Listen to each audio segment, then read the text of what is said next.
कर सकते हैं, यातना दे सकते हैं, इस शरीर को नष्ट कर सकते हैं, लेकिन आप कभी मेरे विचारों को कैद नहीं कर सकते।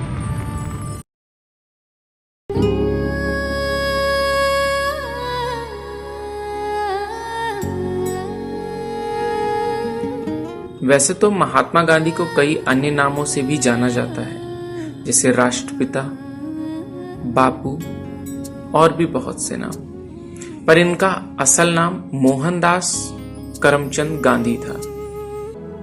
वैसे तो बापू के कई नाम, राष्ट्रपिता, महात्मा, बापू, पर इनका असल नाम है मोहनदास करमचंद गांधी।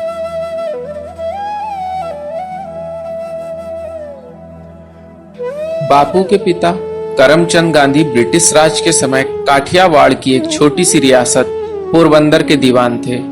बापू की माता पुतलीबाई परनामी वैश्य समुदाय से ताल्लुक रखती थी और अत्यधिक धार्मिक प्रवृत्ति की थी, जिसका प्रभाव युवा मोहनदास पर पड़ा और इन्हीं मूल्यों ने आगे चलकर उनके जीवन में महत्वपूर्ण भूमिका निभाई।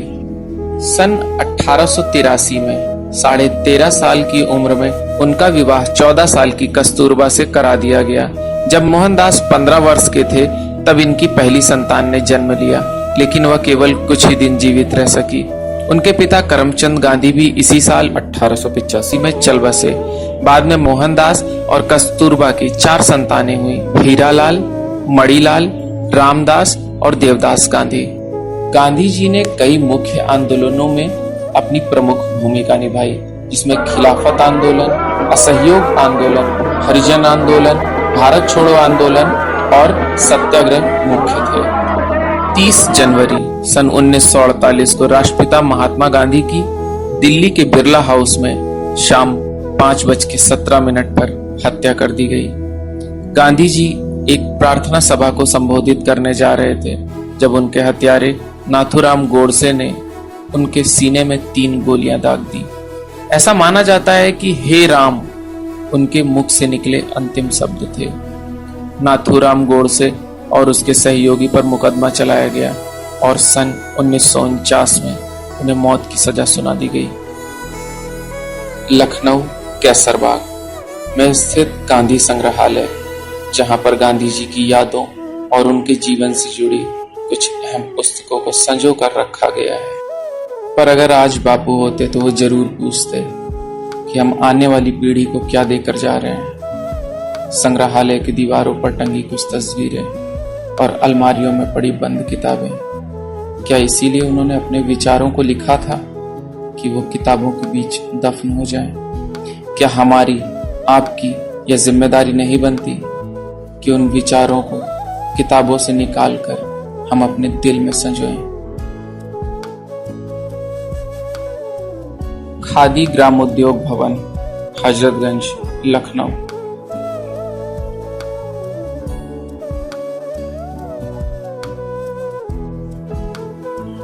हमने बापू को महात्मा का दर्जा दिया ही क्यों, जब उनकी पहचान चरखे और जेब में पड़े नोटों से ही करनी थी। बापू का एक सपना था, एक स्वर्णिम भारत का, जहां हर व्यक्ति स्वरोजगार हो। पर मुझे शर्म आती है दिखाते हुए कि बापू को एक पोस्टर की तरह इस्तेमाल किया जा रहा है, जहां लोग बापू की तस्वीरों तो रखना चाहते हैं पर उनके विचारों को कोई नहीं रखना चाहता। बापू ने एक सपना देखा था, एक स्वच्छ भारत का। इन तस्वीरों को ध्यान से देखिए और अपने ऊपर गर्व महसूस कीजिए कि हमने उन्हें दिया एक स्वच्छ भारत। बापू ने हमेशा एक बात कही कि अहिंसा परमो धर्मा। क्या आपको लगता है कि हमने उनकी इस बात का मान रखा? हमने अहिंसा को बढ़ावा दिया? अगर नहीं तो शायद हम लोगों को अपने ऊपर गर्व नहीं, शर्म आनी चाहिए। गांधी जी ने एक बात कही थी कि अमीर गरीब और सभी वर्गों में एक समानता होनी चाहिए। आज मुझे बताते हुए बहुत खुशी महसूस हो रही है कि हमने उनके इस सपने को, इस बात को साकार किया। अगर आप ध्यान से देखें तो आज भी आपको 5 स्टार होटलों में अमीर और गरीब साथ में दिखाई पड़ेंगे। आपको वहां पे पिछड़े वर्ग के लोग भी दिखाई पड़ेंगे। हाँ, थोड़ा सा फर्क हो सकता है कि शायद उनके हाथों में जूठी थालियां और साफ सफाई का सामान हो। कहते हैं गांधी जी के 3 बंदर थे जो दर्शाते थे कि बुरा मत बोलो, बुरा मत सुनो और बुरा मत देखो। पर लोगों का मानना है कि वो लागू नहीं किए जा सकते। उसका असल जिंदगी में कोई महत्व नहीं, उससे फर्क नहीं पड़ेगा, उससे भारत नहीं बदलेगा।